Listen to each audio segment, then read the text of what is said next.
Crispy tempura তৈরি করবার জন্য আমি এখানে চাপড়া চিংড়ি বড় সাইজের নিয়েছি। চাপড়া চিংড়ির টেস্টটা ভীষণ ভালো হয়, তোমরা নিশ্চয়ই সবাই জানো। চিংড়ি মাছটা আমি যেভাবে কেটেছি, যেমন পিঠের দিকের সুতোটা বার করে নিয়েছি এবং চিংড়ির পায়ের দিকের নিচের দিকে অর্থাৎ যে কালো সরু সুতোটা থাকে সেটা ছুরি দিয়ে একটুখানি আলতো করে চিড়ে মতো নিলে ওই কালো সুতোটাও বেরিয়ে যাবে। খুব ভালো করে ধুয়ে পরিষ্কার করে রাখতে হবে। এরপর ওই চিংড়ি মাছের মধ্যে দিয়ে দিতে হবে নুন আর গোলমরিচের গুঁড়ো দিয়ে রাখতে হবে। অপর দিকে আরেকটি পাত্রে নিতে হবে কর্নফ্লাওয়ার আর নিতে হবে ময়দা। দুটোকে সমান পরিমাণেই আমি এখানে নিয়েছি। যদি 4 চামচ কর্নফ্লাওয়ার নেন তাহলে 4 চামচ ময়দা নেবেন। আমি এইভাবেই নিয়েছি।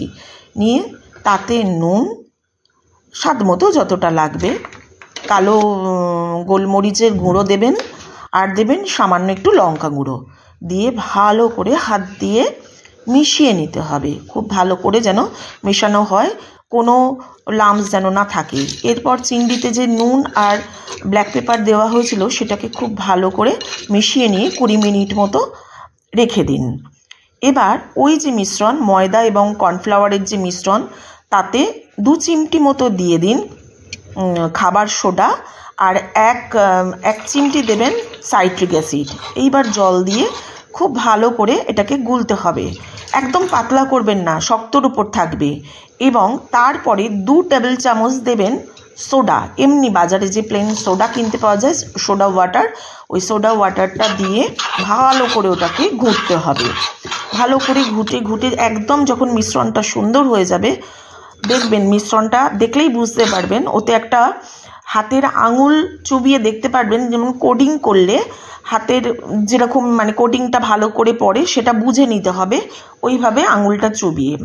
এরপর এক একটা করে চিংড়ি মাছ নিয়ে খুব ভালো করে কোডিং করে ওই মিশ্রণের মধ্যে কোডিং করে, যে অপর দিকে কড়াতে সাদা তেল গরম হয়ে গেছে, তেলটা কিন্তু খুব গরম হয়ে যাবে না, হালকার ওপর যখন গরম হবে তখন প্রথমে মাছগুলো দিয়ে হালকার উপর একটু ভেজে তুলে নিতে হবে। এক্ষেত্রে কিন্তু ভাজাটা দুবার হবে এবং একদম মচমচে সুন্দর, খুব বেশিও ভাজা হয়ে যাবে না যাতে খুব কড়া হয়, কিন্তু যেহেতু ব্যাটারটা ভীষণ সুন্দর হয়েছে ওটা মচমচে হবেই খেতে এবং অসাধারণ। তারপর উল্টে তুলে নিয়ে যতগুলো আছে প্রথমে ভালো করে ভেজে তুলে নিয়ে তারপর আবার সেকেন্ডবার হালকা করে আরও একবার ভেজে নিতে হবে। ভেজে সব কটা তুলে গরম গরম সস, যদি পারো টমেটো সসের সাথেও পরিবেশন করতে পারো। আর এর সাথে একটা চিলি সস তৈরি হয়, সেই সসটা আমি অন্য আরেকদিন তোমাদের করে দেখাবো, কারণ ভিডিও তো বড় হয়ে যাবে। করে দেখো, অসাধারণ, একদম রেস্টুরেন্টের মতো খেতে লাগবে। খেয়ে বলো কিন্তু, জানিও কমেন্ট করে কেমন হয়েছে। আমার পাশে থেকো বন্ধুরা।